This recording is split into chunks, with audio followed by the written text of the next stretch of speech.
El 7 de octubre de 2023, el mundo entero se queda conmocionado con las espantosas imágenes que llegan desde Oriente Medio. Terroristas de Hamás atacan por sorpresa a Israel, toman rehenes y asesinan indiscriminadamente. Me tumbé y pensé, ¿voy a morir así? Para el pueblo judío, el 7 de octubre representa una nueva fase tras el Holocausto. Es el día más sangriento en la historia del conflicto entre sionistas y árabes. Supuso un trauma indescriptible para el pueblo de Israel. Sentimos que es el momento del nunca más. Israel responde con una guerra que tiene como principal objetivo destruir a Hamás. Pero con sus bombardeos y expulsiones, Israel hace que el pueblo palestino reviva su mayor trauma, la Nakba, el éxodo de su tierra. Nos están echando de la forma más espantosa. Estamos sufriendo cosas horribles. In my opinion, this is worse than. Es peor que la Nakba. No tenemos palabras para describir lo que está ocurriendo en Gaza. He perdido a 70 personas o más de mi familia. Ayer murieron mi primo y sus 2 hijos. Está siendo un verdadero trauma para la gente. El 7 de octubre desató una espiral de violencia inédita. Pero, ¿cómo se explica esta falta de compasión, esta falta mutua de empatía? Ambos bandos carecen de empatía ante el sufrimiento del otro. Podría decirse que el motivo es que ambos han sufrido un trauma tremendo en el pasado. Ambos bandos están traumatizados. Se encuentran en un estado extremadamente emocional que contamina su capacidad para pensar con claridad. ¿Qué traumas han sufrido? ¿Por qué israelíes y palestinos se enfrentan una y otra vez? ¿Y qué significa el 7 de octubre para el futuro de Oriente Medio? La actual guerra entre Israel y Hamás es ya la más larga en la historia de Israel. ¿Hay lugar para la esperanza?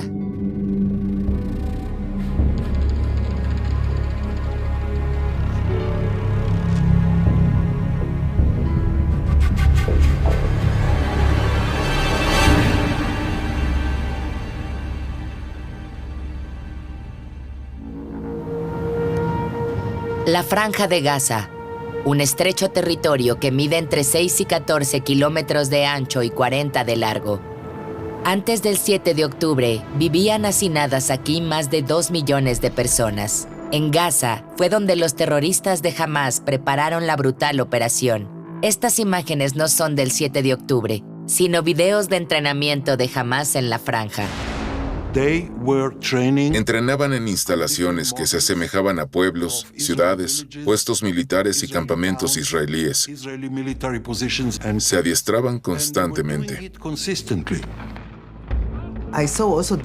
Estaban los que luchaban y los que secuestraban. A partir de los distintos tipos de entrenamiento podían reconocerse sus planes. Hamás se prepara para el 7 de octubre en lugares más o menos públicos.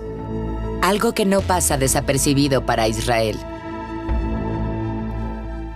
Vimos estos videos antes del 7 de octubre. Sabíamos de ellos antes del 7 de octubre. Debo admitir que hay muchas más evidencias que los videos. Muchos indicios recabados por los servicios de inteligencia. Los videos son solo una parte. Lo sabíamos, conocíamos el plan desde hacía una década. Sabían perfectamente lo que estaba pasando, pero no querían creer que Sinwar iba a atacar en ese momento. Yahya Sinwar, el líder de Hamás considerado uno de los cerebros del 7 de octubre. Pero, ¿por qué Hamás publica estos videos en Internet, revelando así sus planes? Al igual que cualquier otra organización, Hamás busca publicidad y hace propaganda para atraer a la gente. Buscaban legitimidad. Querían mostrar lo bien que se habían organizado y lo eficientes que eran como organización militar. Israel no se toma en serio los videos. Parte del problema es la actitud arrogante y el convencimiento de que tenemos la mejor tecnología y los mejores métodos, de que tenemos lo mejor. Para muchos generales israelíes, no para todos, era el comportamiento típico de un ejército cualquiera. En este caso del ejército terrorista de Hamás, que estaba entrenando para el día del juicio final. No lo vieron como los preparativos para un ataque inminente y real. Sabíamos que era una organización terrorista que siempre había querido destruirnos, pero nos negábamos a aceptarlo, por así decirlo. Queríamos pensar que solo estaban entrenando. Ahí estuvo el error. Mientras Hamás prepara un devastador ataque, la mayoría de los israelíes que viven al otro lado de la frontera no sospechan nada. Justo detrás de esta valla está el kibutz de Nir Oz, donde viven casi 400 personas. Una de ellas es Hadass Calderón. Estamos a 2,5 kilómetros de la frontera, no de Gaza, sino de la valla. Detrás de ella están Han Yunis y otros pueblos árabes. Este kibutz vive de la agricultura. La mayoría de sus habitantes son de izquierda. Nací aquí, viví en Tel Aviv y viajé por el mundo. Luego regresé aquí y fundé una familia. Conocí a Ofer, mi exmarido. Tenemos 4 hijos.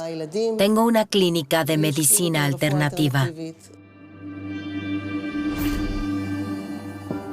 No vivíamos en paz, pues los ataques terroristas se sucedían desde hacía 20 años. En este kibutz se pasa del cielo al infierno. La mayor parte del tiempo es un paraíso bucólico, verde y tranquilo. Sin embargo, 1 o 2 veces al año se transforma en un infierno.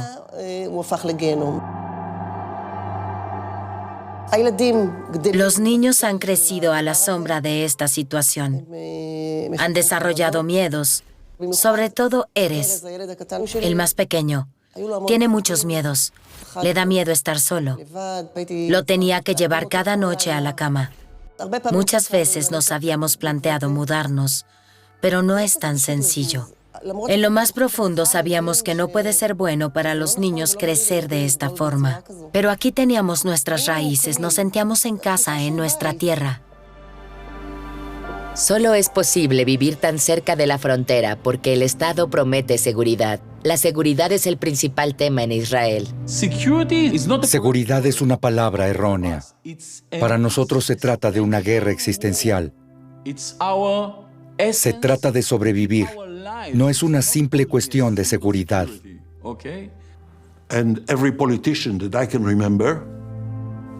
Para cualquier político que recuerdo, la seguridad siempre ha sido el tema principal de campaña. Aquí uno sale elegido primer ministro por la cuestión de la seguridad y no por la situación económica. El mayor trauma para Israel es que los judíos nunca han podido sentirse seguros en ningún lugar del mundo.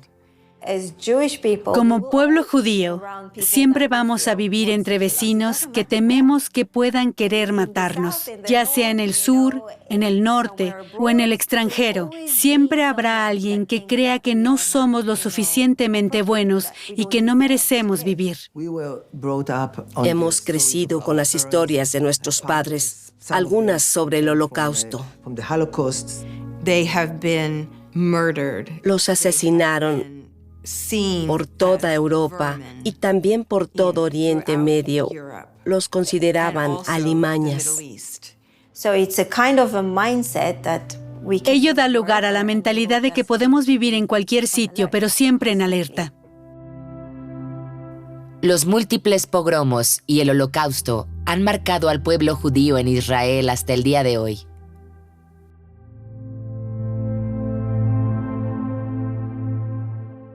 Este es el Estado que fundamos tras el Holocausto, en hebreo la Shoah.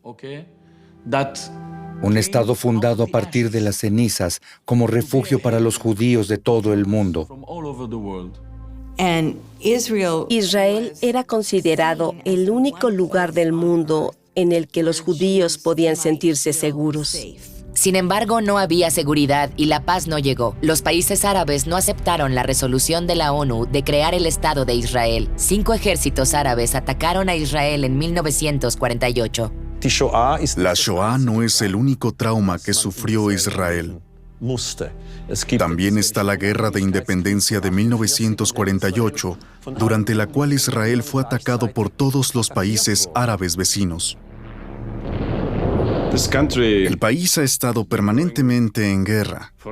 En el 48, el 56, el 67, el 69, el 70, el 73, el 82, el 96, 2 intifadas y ahora esta guerra.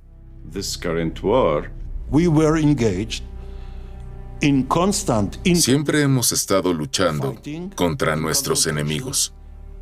Siempre. Creo que es imposible entender la psicología israelí sin ese anhelo de vivir a salvo y sin amenazas.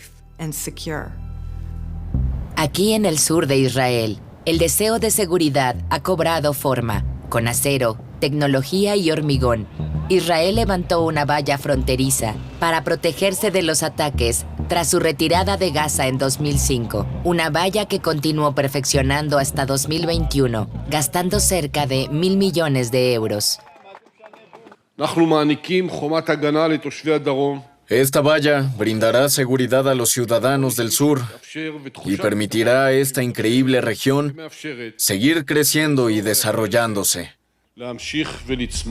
La valla mide 65 kilómetros de largo y 6 metros de alto. Está equipada con todo tipo de tecnologías, cámaras de vigilancia, sensores de movimiento y ametralladoras. Se levantó por los acontecimientos recientes. Israel había descubierto que jamás estaba cavando túneles en la frontera para infiltrar a su gente en los kibutz y los pueblos. Una valla de hierro. Levantaremos una valla de hierro. Un potente sistema de defensa para disuadir a cualquier adversario de atacarnos. Adicionalmente, colocamos muchos sensores bajo tierra que nos alertaban si alguien trataba de atravesar la frontera. No creo que exista ningún otro país del mundo con esa tecnología. Hasta el 7 de octubre, Israel pensaba que su valla sería impenetrable y le daría seguridad. Opino que tanto la frontera levantada en Gaza como la construida en Cisjordania persiguen 2 objetivos. Por un lado, garantizar la seguridad de Israel mediante la creación de una especie de gueto voluntario, es decir, rodeándose de muros y vallas para transmitir seguridad. Además, esos muros tienen otro fin, y es que se construyeron para asegurarse de que los palestinos quedaban aislados, desaparecían tras los muros y no había que lidiar más con ellos. Así no había que verlos ni oírlos nunca más, ni siquiera había que pensar en ellos, porque ellos estaban en su lado y nosotros en el nuestro. Creo que los israelíes prefieren no pensar en cómo han vivido y viven los palestinos en Gaza. Ello les resultaría demasiado doloroso. Es mucho más fácil no pensarlo. La gente ha perdido el interés. Trabajo para una gran cadena de televisión israelí. Si informamos muy a menudo sobre lo que ocurre en la Franja de Gaza y en Cisjordania, perdemos telespectadores. Así es. La gente no quiere saber lo que ocurre allí. Nos basta con nuestras propias penas y no queremos escuchar más. Tienen miedo. La gente tiene miedo. Y por eso mismo no quiere aprender árabe. No quiere saber nada del idioma ni de las personas a las que consideran enemigas. Sé que muchos que huyeron del Holocausto no querían escuchar el idioma alemán ni visitar Alemania. Querían distanciarse. Lo mismo ocurre con el árabe. Es el idioma del enemigo. Y aquí vive ese enemigo, en la ciudad de Gaza, al otro lado de la frontera. Israel controla todo lo que entra y sale de aquí.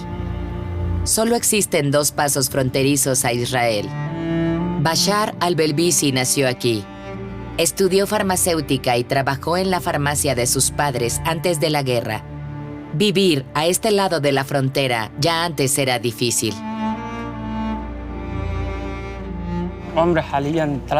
En mis 23 años de vida, no ha habido un solo día sin cortes de electricidad en Gaza. Aquí la gente vive en la pobreza y con muchas restricciones. La ocupación israelí nos mantiene sometidos a una gran presión. Quieren que abandonemos nuestro país y conquistar toda Palestina. Llevan mucho tiempo presionando al pueblo palestino, sobre todo aquí, en Gaza. Usan todos los métodos posibles, el bloqueo, las restricciones de viaje y de desplazamientos. Aquí todo es difícil. La resignación y la depresión reinaban ya antes del 7 de octubre, pero Bashar no se desmotivó. Su pasión es el Dabka, el baile nacional palestino. Bashar es uno de los mejores bailarines de Gaza y actuaba regularmente, hasta que comenzó la guerra. Cuando bailo Dabka, siento que puedo volar. No existe nada que me corte las alas, soy libre. Siento que puedo moverme como quiera, que puedo reír, estar triste o saltar. Puedo expresarlo todo. Para Bashar, el baile es un bálsamo, una suerte de terapia de grupo que ya practicaba antes de la guerra. Después de cada guerra bailamos sobre los escombros. La idea es aliviar el dolor con una sonrisa. Esa sería la mejor forma de definirlo. Nos hemos propuesto transmitir el mensaje de que la gente de Gaza luchamos por nuestro sueño. No somos distintos de las personas que viven fuera, solo que ellas tienen más posibilidades. Bashar está convencido del efecto terapéutico del baile. Durante la guerra enseñamos a los niños a bailar una variante simplificada del Dabka, para que puedan practicarlo y sentirlo, para que les ayude a liberar su alma.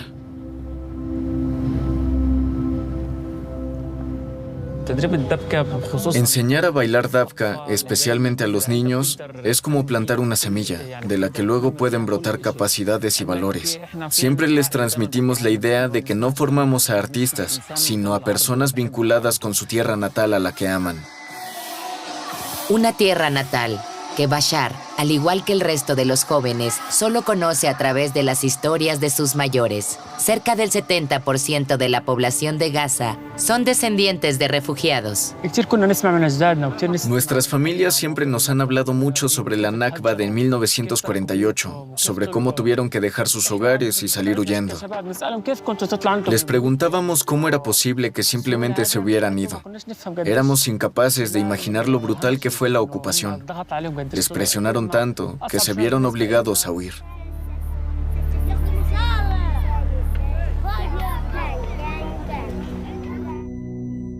Ningún otro acontecimiento ha marcado tanto la historia de los palestinos como la Nakba. La palabra Nakba significa catástrofe. Así se refieren los palestinos a los sucesos entre 1947 y 1948. En 1948, todos los países árabes de la región atacaron simultáneamente a Israel.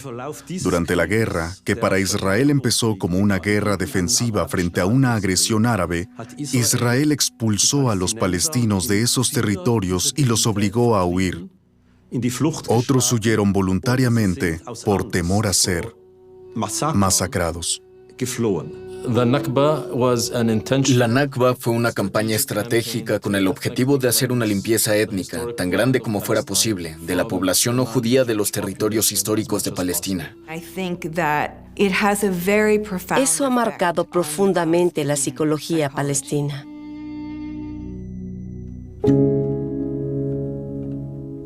Hoy los relatos de la Nakba se siguen transmitiendo de generación en generación en muchas familias palestinas.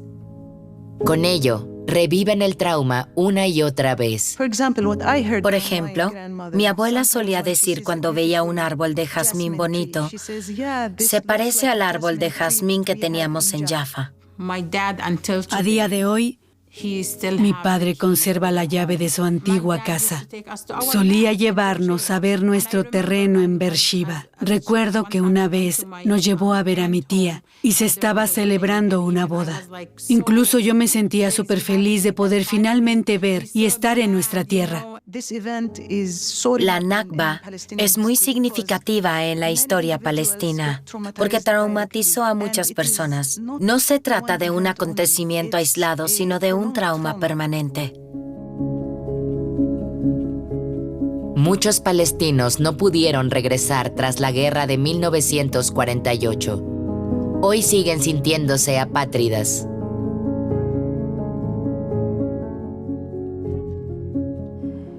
La Nakba es la base de todo. Es lo que sigue movilizando a la gente. De ahí nacen la ideología, la violencia, las agresiones, la ira y el sentimiento de humillación. Todas estas emociones tienen su origen en la Nakba. Esa es la esencia. Los relatos sobre un pasado mucho mejor chocan con una realidad sin salida debido al bloqueo, lo que constituye el caldo de cultivo perfecto para la radicalización.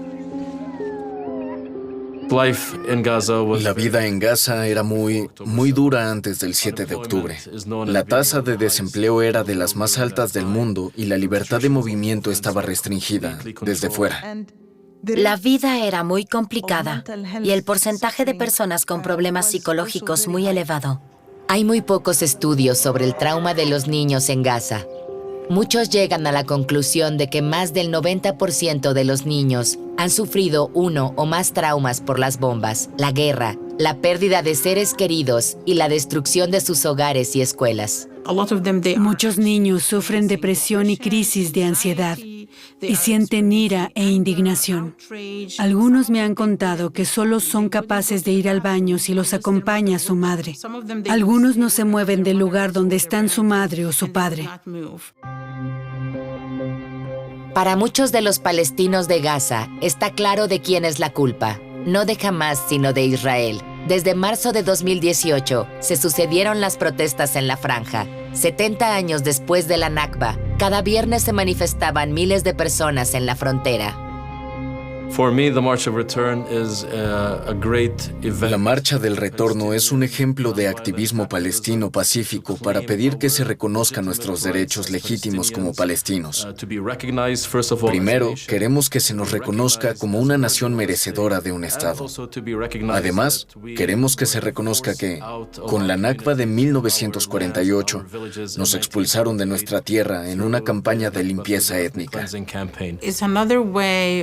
Con ello, los palestinos demostramos que existimos y que somos personas, que tenemos derecho a un Estado o un país propio, que estamos hartos de esta vida, del bloqueo y los bombardeos, y que queremos vivir una vida normal como cualquiera.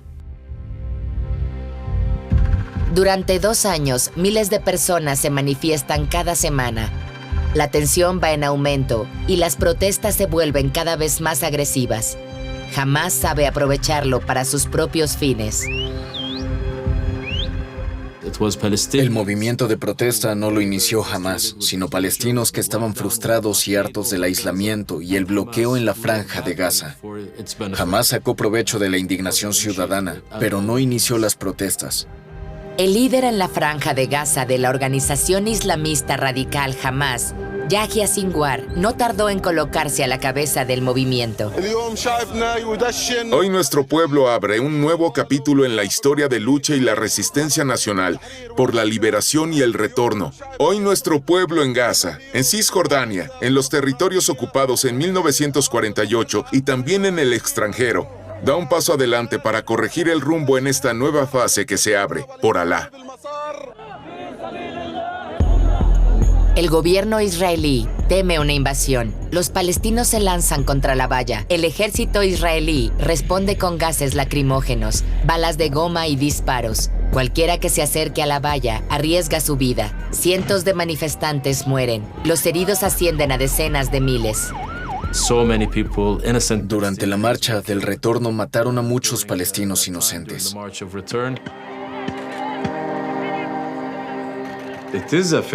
Resultó un fracaso para sus impulsores.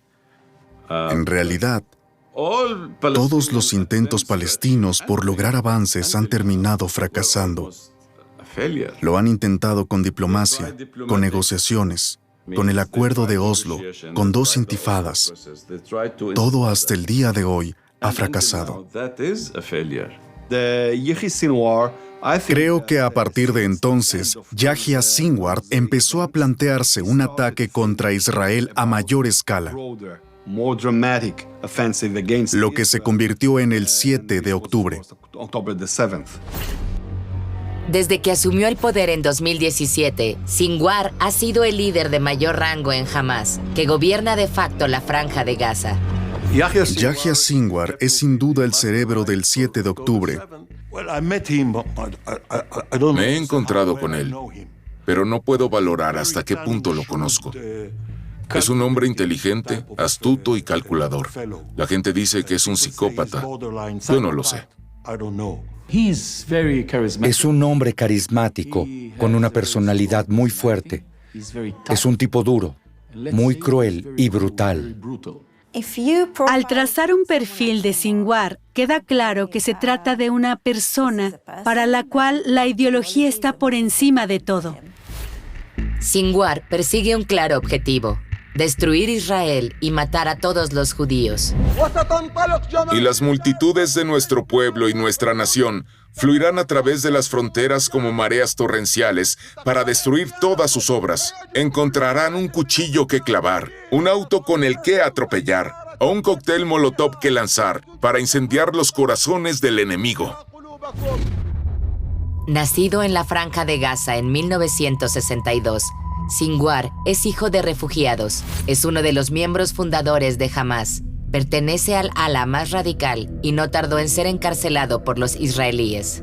Lo condenaron a cadena perpetua. Fue a la cárcel por matar a colaboradores palestinos, no a israelíes. El carismático líder empleó su larga estancia en prisión para estudiar a fondo al enemigo. Su inteligencia le hace aún más peligroso para Israel. Pasó 22 años en distintas prisiones de Israel. Allí leyó todo lo que pudo. Habla muy bien hebreo.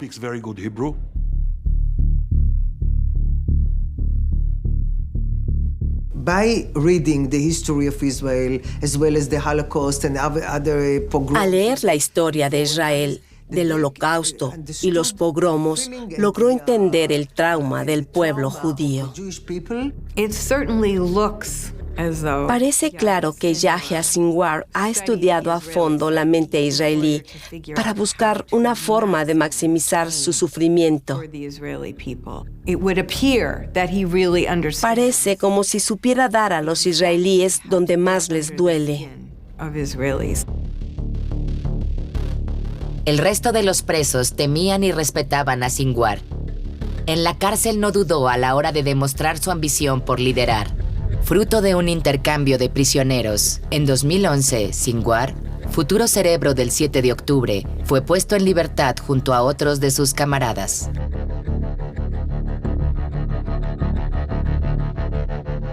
Netanyahu lo dejó libre, junto a unos 1,000 prisioneros palestinos más, a cambio de un solo soldado israelí, Gilad Shalit, que en 2011 llevaba casi 5 años en cautiverio.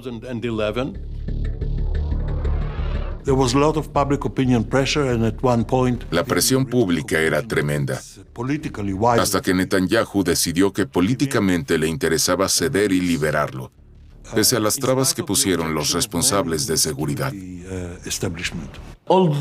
Nunca critiqué el acuerdo, pero aquel día, mis amigos y yo lloramos enfrente de la prisión al ver cómo liberaban a todos los asesinos a los que habíamos perseguido durante años. Salían de la cárcel exhibiendo cintas en la frente y enarbolando banderas de Hamás. Para mí fue un día negro, una catástrofe.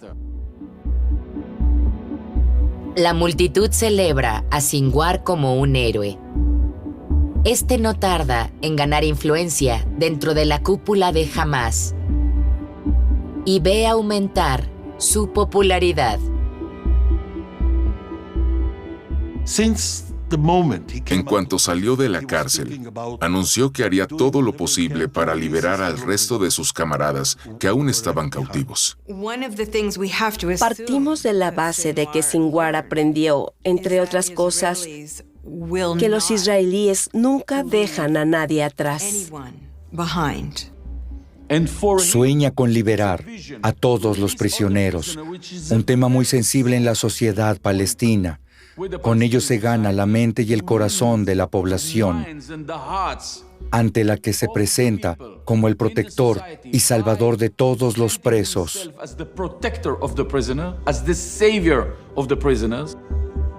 Los presos palestinos en las cárceles israelíes son un tema capital en Gaza.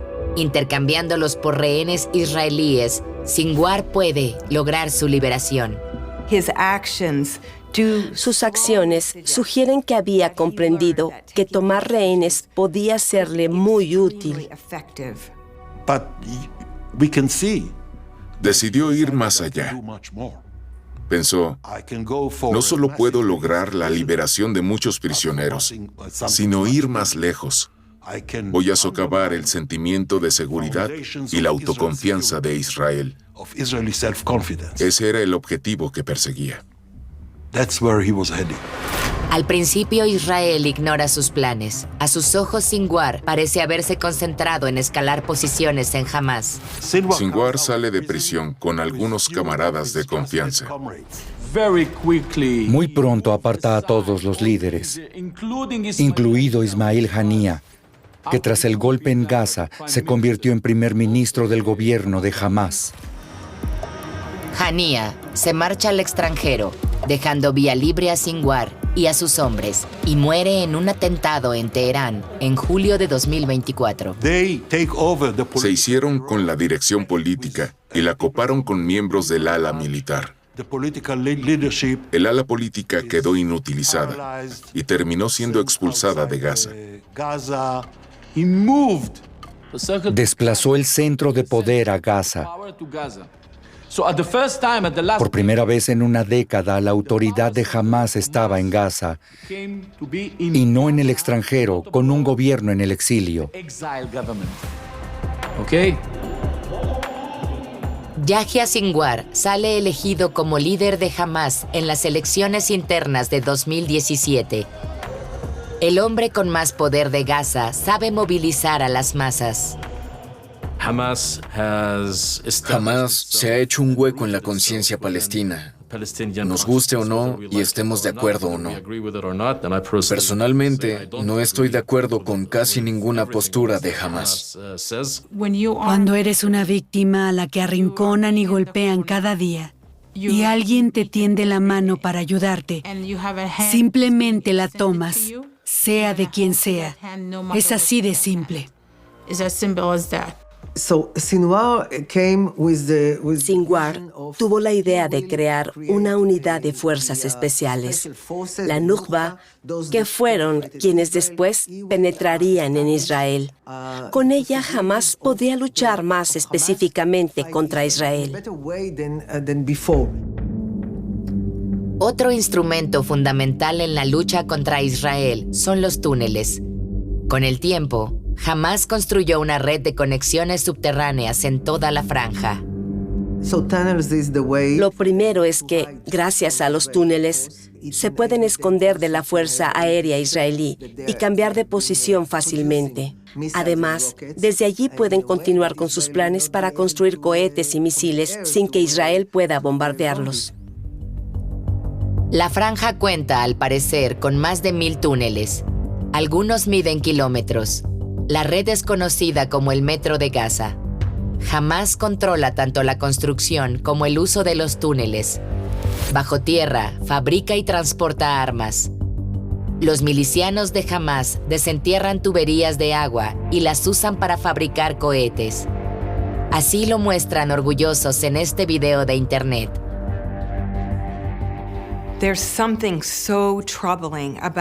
Lo de las tuberías de agua resulta especialmente impactante. Tuberías por las que normalmente fluye la esencia de la vida se emplean como armas para matar. Ello dice mucho sobre la forma de pensar de los miembros de Hamás. Han creado una especie de culto a la muerte.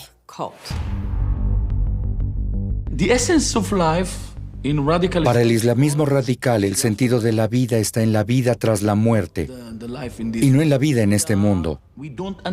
Eso es algo que con nuestra visión occidental nos cuesta entender.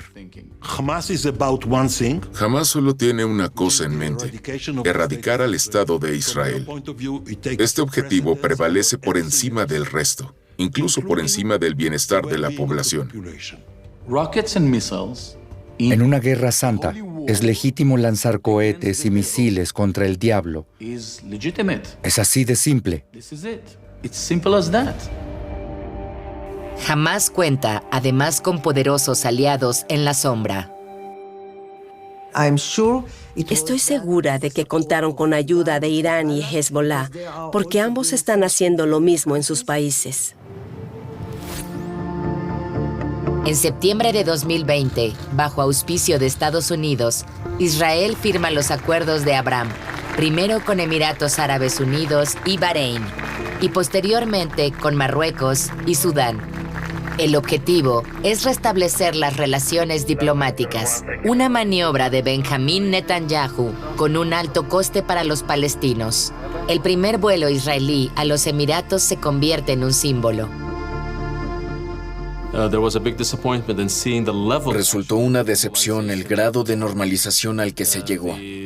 Observar vuelos diarios de israelíes a Dubái, donde celebraban fiestas y hacían negocios. Unos y otros vuelan por encima de nosotros, los palestinos, que seguimos sufriendo bajo la ocupación israelí. Con los acuerdos de Abraham y el intento de firmar un convenio con Arabia Saudí, el gobierno israelí de Netanyahu solo estaba ignorando a los palestinos. Es el clásico comportamiento infantil. Los niños se tapan los ojos con las manos para evitar ver algo que les da miedo o con lo que no quieren lidiar. El punto álgido llega con la primera visita oficial de un presidente israelí a Abu Dhabi.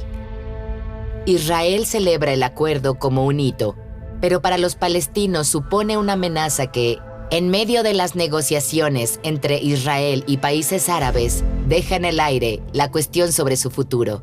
Los palestinos protestan contra lo que consideran una traición.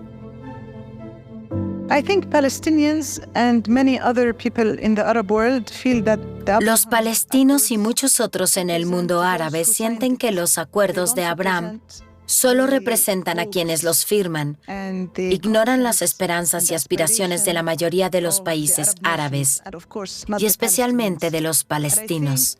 Los acuerdos de Abraham son solo una herramienta más para negar la historia y los derechos de los palestinos.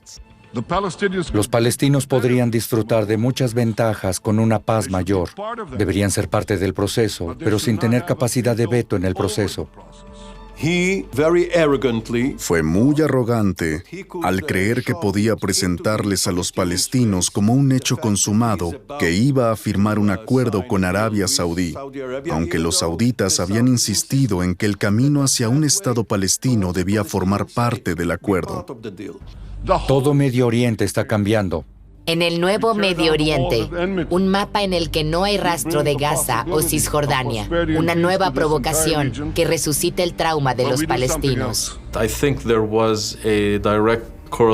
Hay relación directa entre los ataques del 7 de octubre y los acuerdos, sobre todo el de Arabia Saudí, porque este ignoraba a la Franja de Gaza, a Hamás y una posible solución política a la cuestión palestina. En mi opinión, Hamás pretendía colocarse en una posición privilegiada en las negociaciones de cara al futuro, en vez de ser marginado. A ello hay que sumarle los asentamientos israelíes en Cisjordania y Jerusalén Este, que violan el derecho internacional. Estos enclaves ya son 150 con más de 700,000 habitantes. 1 de cada 14 israelíes vive en los territorios ocupados o Jerusalén Este. El gobierno ultraderechista de Benjamín Netanyahu reclama el derecho exclusivo del pueblo judío sobre Judea y Samaria, es decir, Cisjordania. The settlers can trade their political power for the... Los colonos imponen sus intereses y a cambio mantienen a Netanyahu y su partido, el Likud, en el poder. Israel es un proyecto, un movimiento, algo que no deja de expandirse. Constantemente reclama más territorio, más casas, apropiándose de más tierra con cada vez menos palestinos, más tierras y menos palestinos. Todo esto despierta el recuerdo de la Nakba. Muchos palestinos están traumatizados por la experiencia de ser controlados por soldados israelíes cada vez que quieren cruzar la frontera, que les arrebaten sus hogares. Resucita aún más el trauma palestino. Cada acción militar, cada acto de violencia israelí hace que los palestinos revivan el trauma. Considero que ambos bandos tienen motivos para tener miedo. La violencia militar israelí atemoriza a los palestinos, que tienen un miedo justificado a ser expulsados y a tener que huir de nuevo. Pero también los israelíes tienen un miedo justificado a convertirse en el blanco de nuevos ataques terroristas. Sin duda, lo que estamos haciendo en Cisjordania, con más y más colonos, está destruyendo el futuro del Estado judío de Israel. En la primavera de 2021, salta la chispa que provoca una escalada mayor. En el barrio de Sheikh Jarrah, ubicado en Jerusalén Este, colonos judíos expulsan a los palestinos y ocupan sus hogares.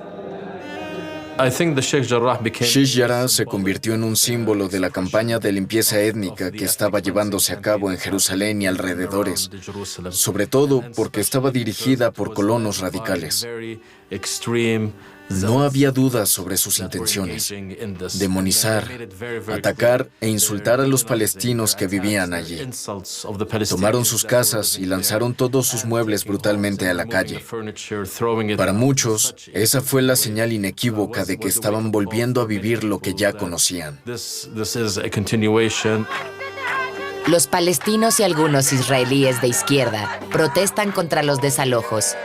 El clima de tensión da lugar a disturbios en el Monte del Templo o explanada de las mezquitas, y la policía israelí irrumpe en la mezquita de Al-Aqsa, uno de los 3 santuarios más sagrados para el Islam. Toda una provocación de la que Hamás saca provecho. Tras los sucesos de Sheikh Jarrah, Hamás empezó a venderse como el guardián del santuario de Al-Aqsa en Jerusalén. Hamás lanza misiles.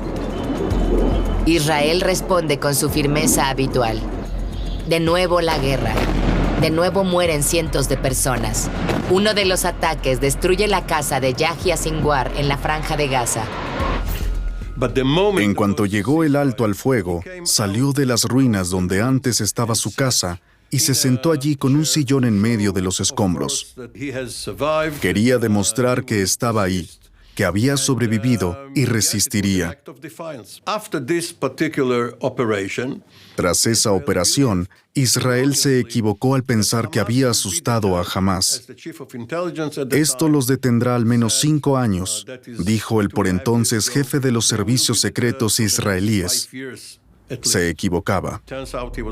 A principios de 2023, 10 meses antes del 7 de octubre, Israel se enfrenta a una crisis interna. El país es escenario de constantes manifestaciones. Cientos de miles de personas salen a la calle para protestar contra la polémica reforma judicial del primer ministro Netanyahu, que quiere restarle poder a la Corte Suprema. La presión contra el primer ministro crece.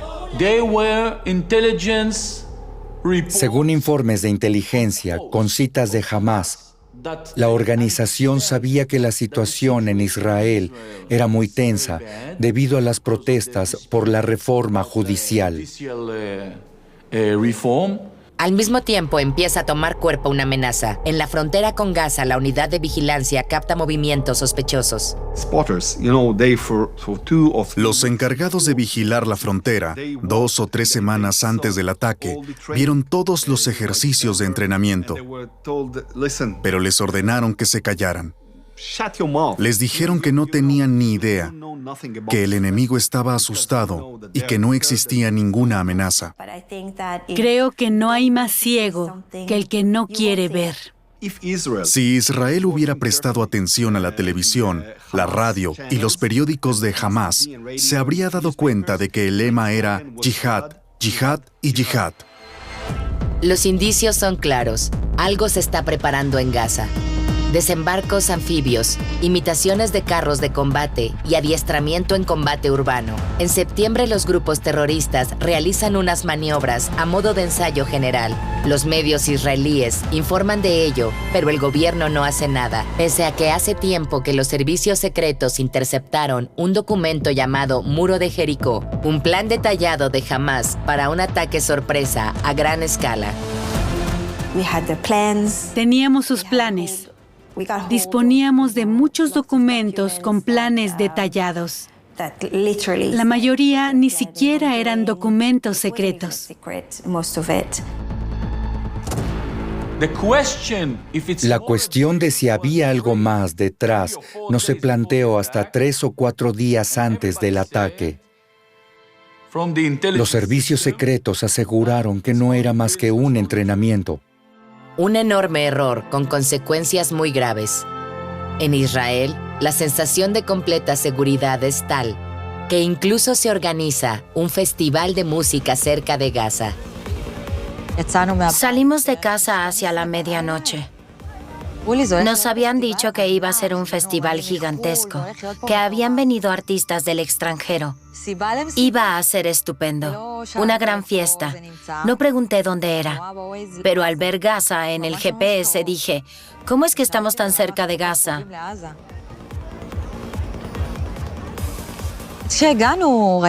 Al llegar, vi mucha seguridad, policías y militares. Pensé, ok, aquí estamos seguros, todo irá bien. En el peor de los casos, lanzarán unos cohetes.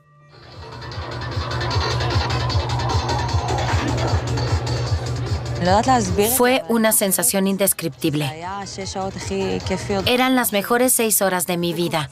Saltábamos, disfrutábamos. Era algo más allá de la música. El 6 de octubre, 4,000 personas bailan en el desierto de Negev, a tan solo 5 kilómetros de la frontera con Gaza. Al otro lado, Hamás inicia la primera fase de la operación contra Israel. Primero activaron todos los celulares. Con tarjetas SIM israelíes que habían adquirido sin problemas en el mercado israelí. Ese fue uno de los indicios que debían haber movilizado a todas las fuerzas de seguridad israelíes hasta la frontera. Con celulares palestinos no se habrían podido comunicar entre ellos. No funcionan dentro de Israel. El problema fue que no nos dimos cuenta de que la activación de las tarjetas solo podía tener un objetivo. En Tel Aviv, los organismos de seguridad dan la voz de alarma. Hubo una videollamada entre altos mandos militares. Se dieron cuenta de que estaba ocurriendo algo inusual y decidieron volver a hablar a la mañana siguiente, demasiado tarde. El ataque comienza esa misma noche. Alrededor de las 4 de la mañana, la gente de Hamás se congregó en mezquitas y otros lugares. Es algo sin precedentes. 3,000 combatientes de Hamás convocados a acudir a las mezquitas. No por radio ni teléfono, sino en persona, por mensajeros. Les dijeron que se presentaran allí armados. Aún no sabían nada del ataque inminente. Creían que se trataba de maniobras. Las mezquitas están entre los lugares donde almacenan armas y munición. Apenas un puñado de comandantes sabía lo que estaba pasando. Hablé con muchos miembros de bajo rango y no supieron nada hasta primera hora de la mañana. 6:29 de la mañana. Hamás comienza a lanzar miles de cohetes. Empezaron con cohetes y misiles porque sabían que los israelíes estaban acostumbrados a eso. Las autoridades activan la alerta máxima en numerosos lugares. No es habitual que lancen 3,000 o 4,000 cohetes y todo el mundo lo vea por televisión. Una lluvia de cohetes por todo el país. En ese momento, mucha gente comprendió que iba a haber una incursión. Lo que nadie imaginaba era que sería tan brutal. Los cohetes y misiles no eran más que una maniobra de distracción. Al mismo tiempo, por medio de drones, los atacantes neutralizan las cámaras y las ametralladoras operadas por control remoto de la frontera. Hamás había planeado destruir esos sensores al principio del ataque. Simplemente disparando. Unos 3,000 combatientes de Hamás y otras milicias, armados hasta los dientes, se dirigen a la valla fronteriza.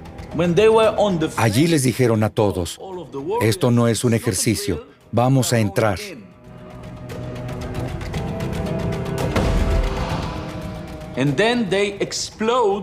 Entonces volaron la valla en muchos lugares.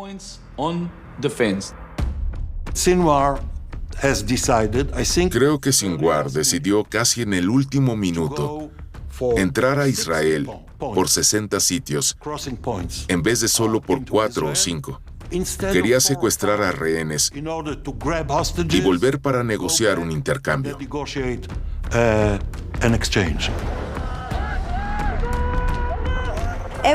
Cada unidad estaba a cargo de un lugar concreto. Una de la base militar, otra de una ciudad, otra de un kibutz. Todas tenían una misión.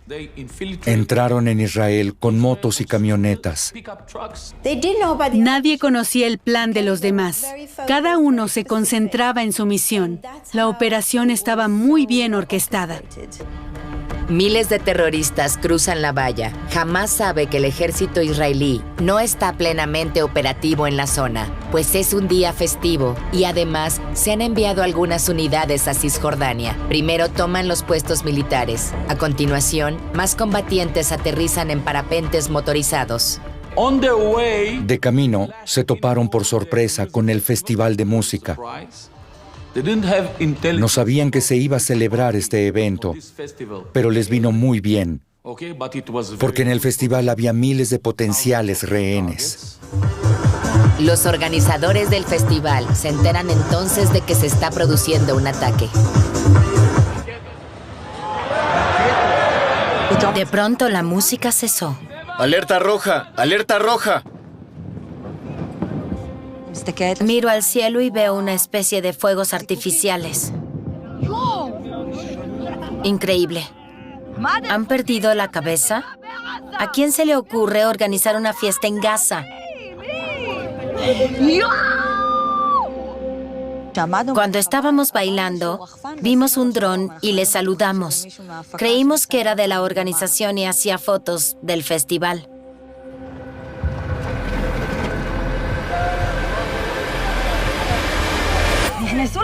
Vamos, suban al auto. Entonces oímos disparos cada vez más cerca. Viene gente corriendo hacia nosotros. De repente, teníamos una camioneta delante y dispararon contra el auto. Saltamos del auto y empezamos a correr. La gente se caía a mi lado y yo seguía sin entender lo que estaba pasando. Tuve que sentarme. Me temblaban las piernas y no podía seguir corriendo. Había humo y disparos por todas partes.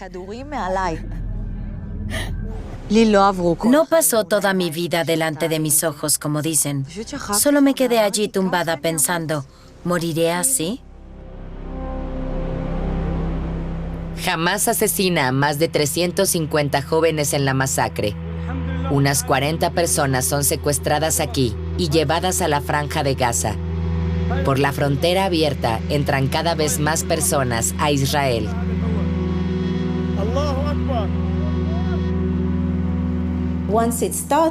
Una vez empezó, se unió mucha más gente. Personas que no eran combatientes cruzaron la frontera, dispuestas a descargar sus miedos y frustraciones contra víctimas indefensas. Los pueblos y las ciudades israelíes están muy cerca de la frontera. Se llega en 5 minutos caminando o corriendo. Les bastaba con cruzar la frontera por distintos lugares y ya estaban en los kibutz. Con solo atravesar la frontera, uno se topaba con la guerra. Los terroristas de Hamas también toman por sorpresa a los habitantes del kibutz Nir Oz. Muchos aún duermen. Los milicianos disparan contra todo lo que se mueve.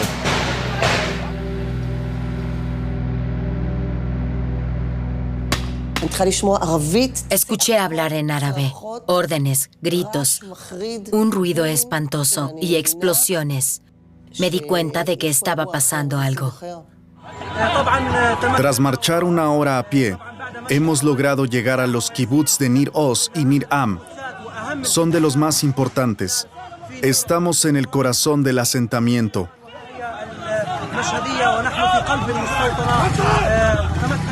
A las 8:30 de la mañana recibí un mensaje de mi exmarido que estaba con los niños, diciendo que se les había metido un terrorista en casa. Habían salido por la ventana del refugio y se habían escondido entre los matorrales. No había electricidad, ni aire acondicionado.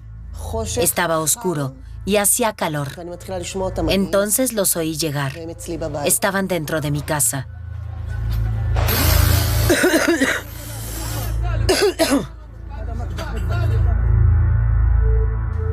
No tenían prisa. Eso me puso más nerviosa. No se apresuraban. Iban y venían como si fuera su pueblo. Paseaban mientras disparaban a matar. Lo saquearon todo. Vinieron con toda su gente, jóvenes, ancianos y niños. Todos estaban ahí y nadie vino a rescatarnos.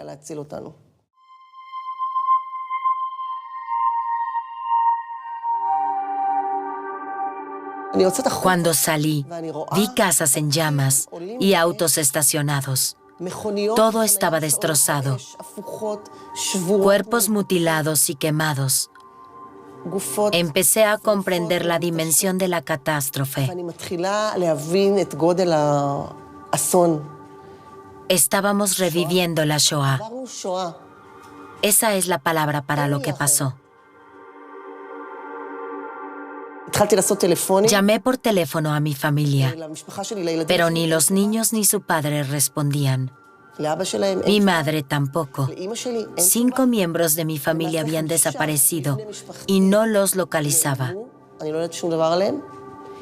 Mi madre de 80 años, Noya. Mi sobrina de 13, que es autista.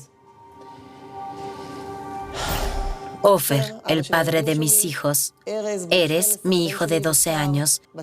Y Sahar, mi hija de 16. Sentí pánico. Poco después apareció un video en internet. En él se ve cómo secuestran a mi hijo Erez.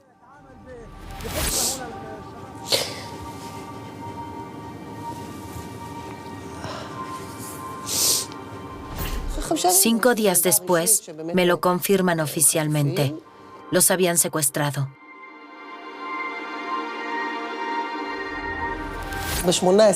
El 18 de octubre, llaman a la puerta y me informan de que han encontrado a mi madre y a Noya dentro de un refugio en un charco de sangre.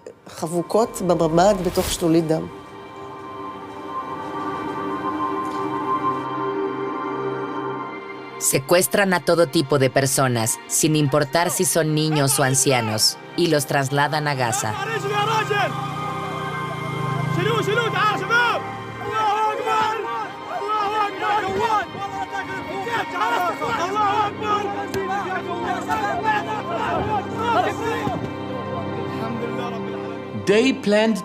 Habían previsto secuestrar a entre 10 y 20 personas. Esa era la orden. La sorpresa fue que volvieron con 240 rehenes. Fue una sorpresa estratégica para todos, incluidos ellos mismos. Casi todos los israelíes conocen a alguien que fue asesinado o secuestrado. El 7 de octubre es el día más sangriento en la historia del pueblo judío desde el Holocausto. Israel está conmocionado. Es un nuevo trauma.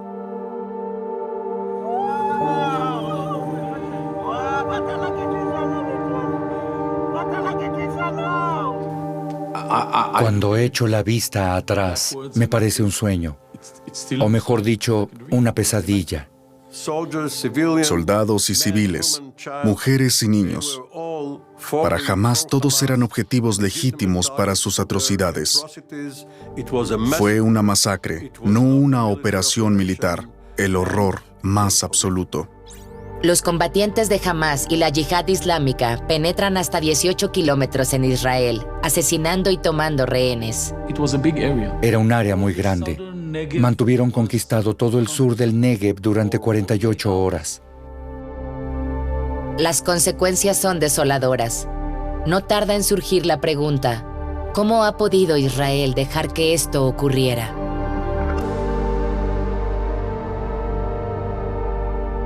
Fueron varios factores, la ley de Murphy. Todo lo que podía salir mal aquel día salió mal. Faltaban unidades. Los soldados no estaban en sus posiciones. Era la mañana de un día festivo. Israel estaba preparado para un incidente menor, pero no para el estallido de una guerra. Ciudadanos de Israel, estamos en guerra. No es una operación militar, es una guerra. El enemigo pagará un precio sin precedentes.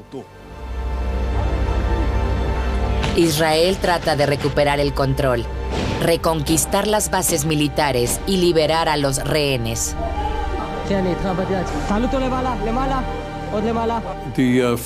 Reinaba una mezcla de sentimientos: conmoción, vergüenza, deseo de venganza y fracaso. Israel estaba conmocionado. Por eso tardó 3 semanas en preparar la ofensiva terrestre. La franja de Gaza se cierra herméticamente y se moviliza a 360,000 reservistas para el contraataque.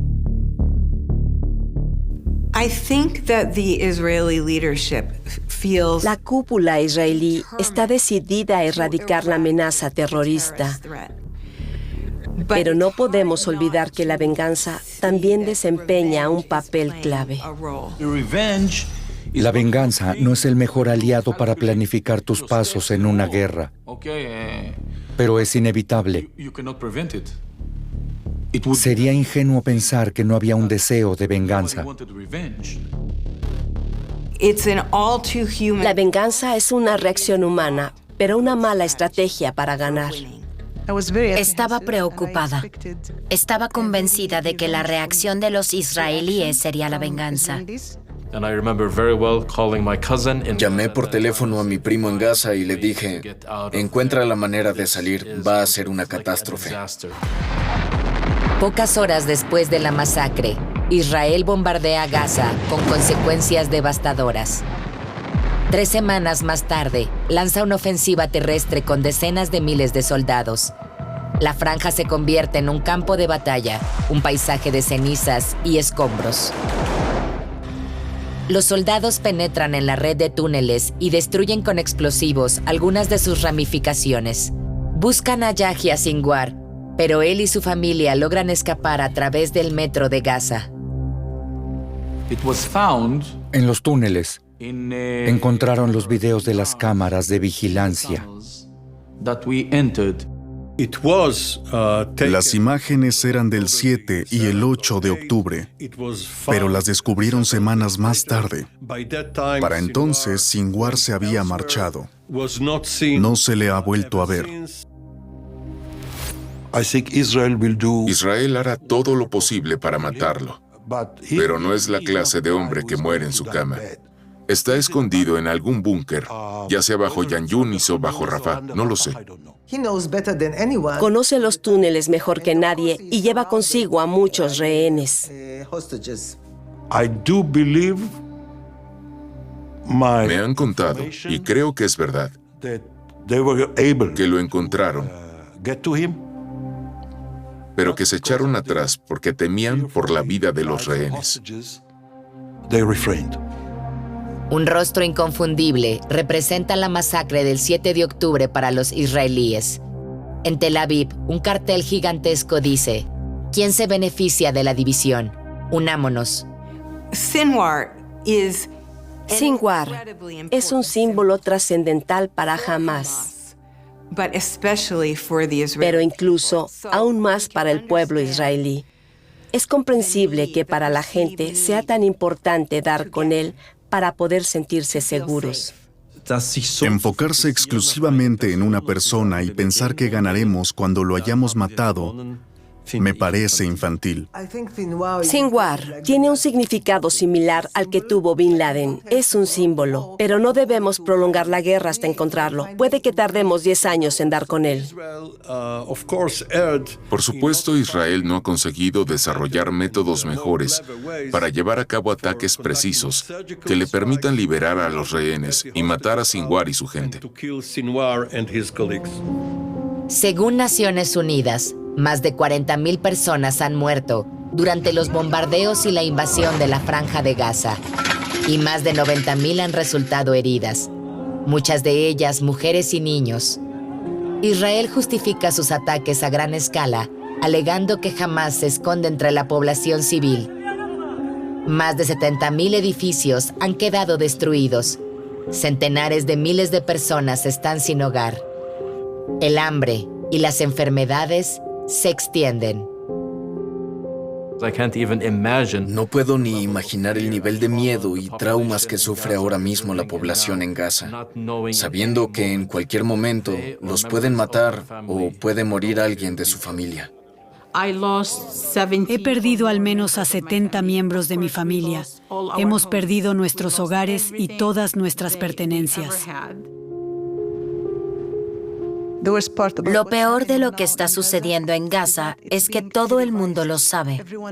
La gente lo está viendo en la televisión y, sin embargo, el mundo no hace nada para detenerlo.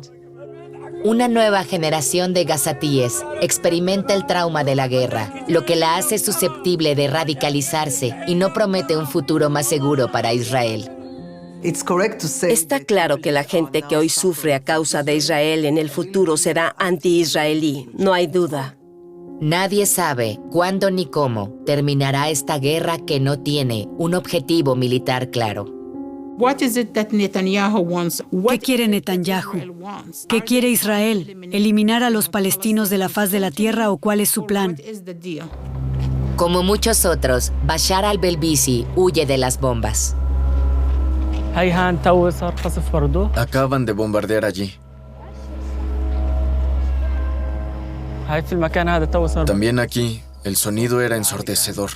La situación es muy peligrosa. Es peligroso acercarse a esta zona. También es un peligro para cualquiera que se plantee regresar.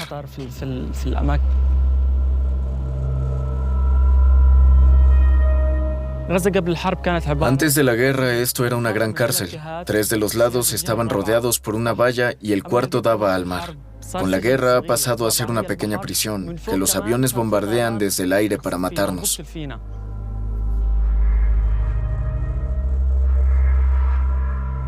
Bashar al-Belbisi vive hoy en el sur.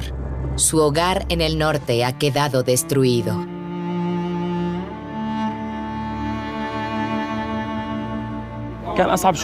Lo más duro fue que nos obligaran a abandonar nuestras casas y no saber a dónde ir. Eso fue lo peor. No saber a dónde ir, dónde vivir o si será posible regresar a casa algún día.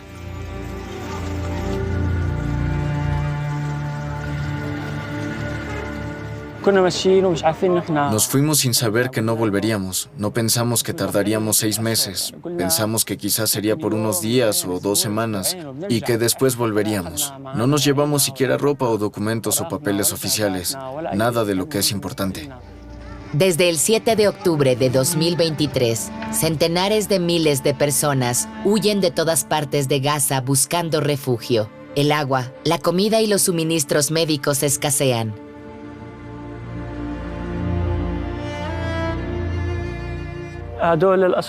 Aquella es gente normal procedente de la ciudad de Gaza. Tras 200 días caminando, están agotados. Con solo mirarlos, se ve que están cansados, sienten tristeza y están exhaustos, pero, sobre todo, han perdido la esperanza de vivir allí, en Ciudad de Gaza, sin nada que comer y constantemente entre bombardeos. Muerte y destrucción por doquier. En Gaza no queda ningún lugar seguro. El norte de la franja es demasiado peligroso, porque quieren desalojar de allí a la población. Hasta el día de hoy, Bashar y su familia ya han huido 3 veces de la guerra. Ahora acampan aquí, en la playa. Antes de la guerra, aquí no vivía nadie.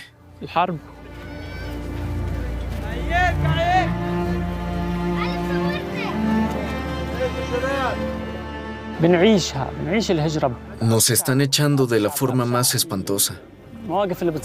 Estamos sufriendo cosas horribles.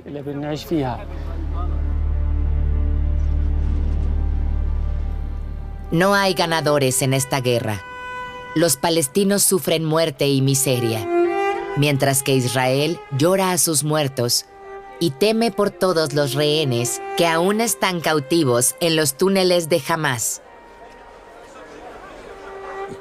Creo que para los israelíes, los secuestros han sido algo horrible. El hecho de que aún hoy queden rehenes en los túneles de Gaza y que sigan violando a las mujeres es algo inconcebible para todos los israelíes.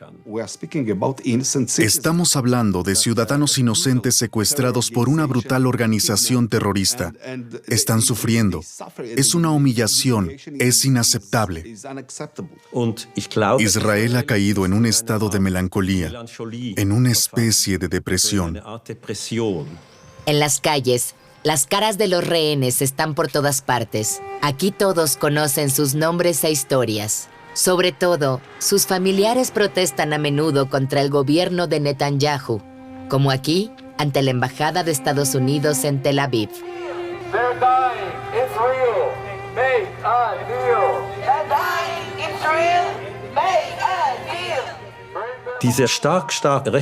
Este gobierno ultraderechista solo quiere prolongar la guerra y no traer de vuelta a los rehenes. A Netanyahu no le importan realmente los rehenes. Ha comprendido que no logrará su objetivo, que es destruir a Hamás, si se concentra en liberar a los rehenes. Ese es el motivo por el cual Sara Netanyahu les dijo a las familias: están siguiéndole el juego a Sinwar. Decir algo así a los padres de los niños secuestrados es terrible, pero entiendo a qué se refiere. Sinwar y los suyos saben que es un tema muy sensible para los israelíes y que somos un país democrático en el que la gente saldrá a manifestarse a las calles. La ira y la desesperación de los familiares queda patente una y otra vez, como aquí, en una manifestación ante la sede del Likud, el partido de Benjamín Netanyahu. Los secuestros han resucitado el gran trauma de Israel, la Shoah. Hamás está jugando un juego increíblemente cruel, una especie de guerra psicológica. De vez en cuando publica videos de los rehenes para causar desasosiego en la opinión pública israelí. Nos están haciendo mucho daño psicológico. Está claro que lo están intentando todo para debilitarnos y lo están consiguiendo. La estrategia de Hamás desmoraliza a los israelíes. El exmarido de Hadass Calderón aún está en manos de Hamás.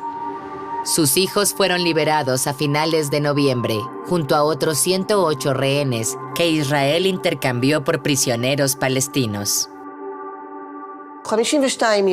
Mis hijos estuvieron desaparecidos durante 52 días y luego finalmente regresaron. Nos abrazamos y lloramos. Erez estaba en shock. Reía a causa del trauma. Hasta hoy no ha podido llorar. Sahar se echó a llorar enseguida y no paró. Me hablaban y contaban cosas sin parar. Ahora han vuelto, pero la pesadilla no ha acabado. Reviven el 7 de octubre, una y otra vez.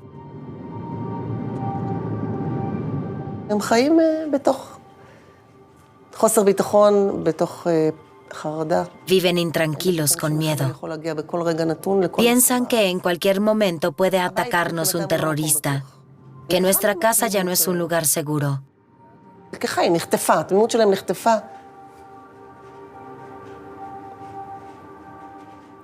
Les han robado la inocencia. Literalmente se las han secuestrado. Para nosotros ya no existe la felicidad en estado puro. Yo misma siento que ya no hay nada que nos haga tan felices como antes. Solían alegrarnos las pequeñas cosas de la vida, pero ya no. Es como si nos hubieran arrebatado algo.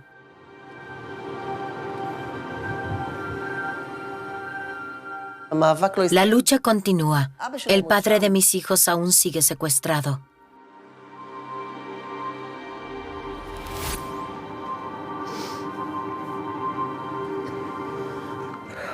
Es un dolor que no se apaga.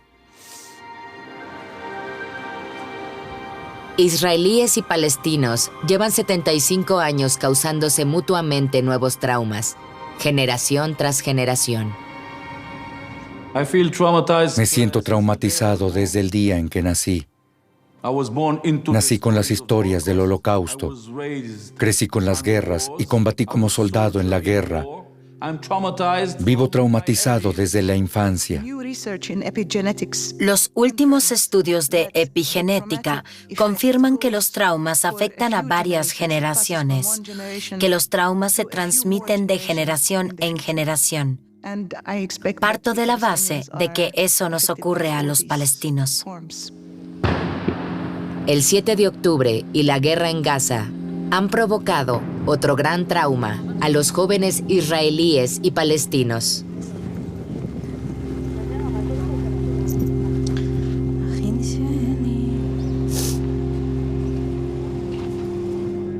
Mijal regresa por primera vez al lugar de la masacre. Mientras escuchan los sonidos de la guerra en Gaza.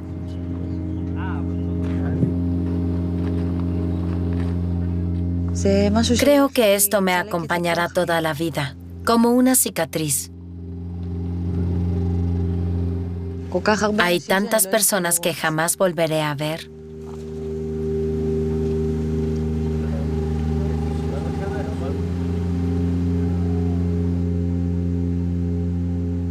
Mijal intenta encontrar la manera de seguir adelante.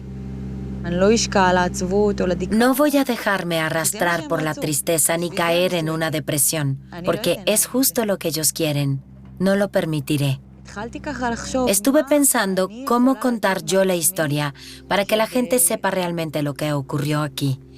También para rendir homenaje a mis amigos que ya no están. Y para dar voz a esas mujeres que no pueden hablar.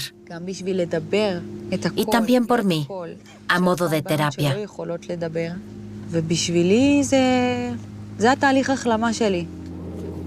Hi everybody, thanks for coming. Estoy aquí para contar mi historia, aunque realmente no puedo creer que ha ocurrido. No lo concibo. Veo videos en los que aparezco, los veo y sé que ha ocurrido, pero no logro concebir que existan personas tan malvadas, porque no solo vinieron para matar, sino también para mutilar y humillar, y cometieron atrocidades horribles. Si los árboles hablaran. ¿Hay espacio para el perdón? Parece casi imposible tras lo ocurrido. Una teoría sobre los traumas sostiene que las personas a las que les han hecho daño tienen mayor probabilidad de hacer daño a otras. La teoría no significa que todas las personas heridas vayan necesariamente a herir a otras.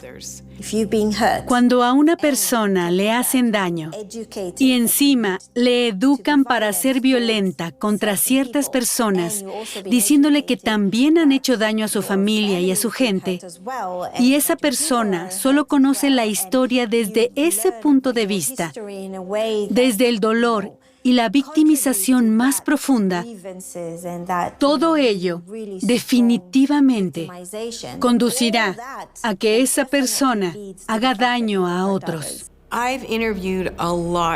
He entrevistado a muchos criminales de todo el mundo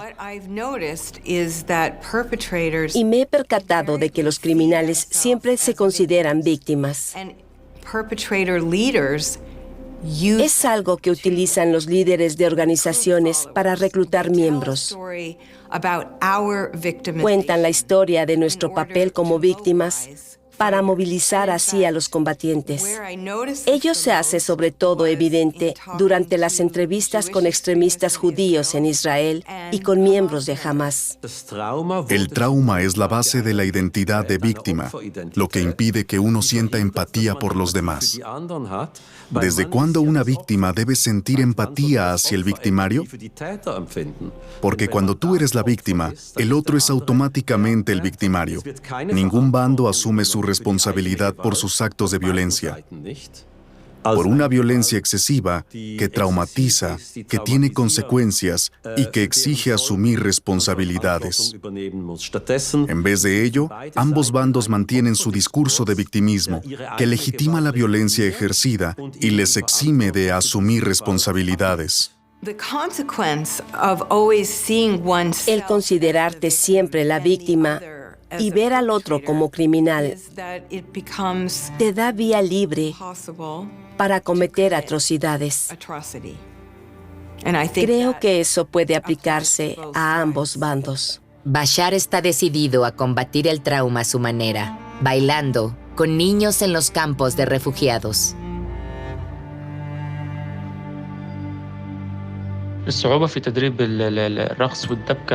Lo más difícil de enseñar a bailar a los niños es mantener el estado de ánimo. Porque el profesor está sometido a una gran presión y tiene que ser sensible al comportamiento de cada niño. Aunque cada uno tiene su propia historia y cultura, todos están al fin y al cabo juntos en el mismo lugar.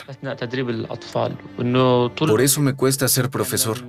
Hay que tener energía positiva constantemente para hacérsela llegar a los niños y que disfruten aprendiendo a bailar.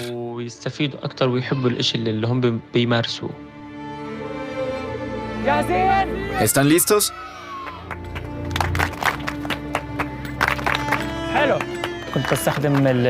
Con el baile tradicional, el Davka, intento liberar nuestra energía negativa. Solo así podremos salir adelante.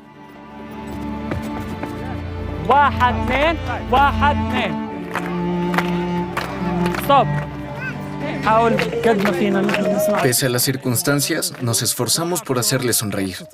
Creo que se lo pasan bien y se han dejado contagiar por el buen ambiente que hemos creado. Así pueden olvidarse por un rato de la guerra.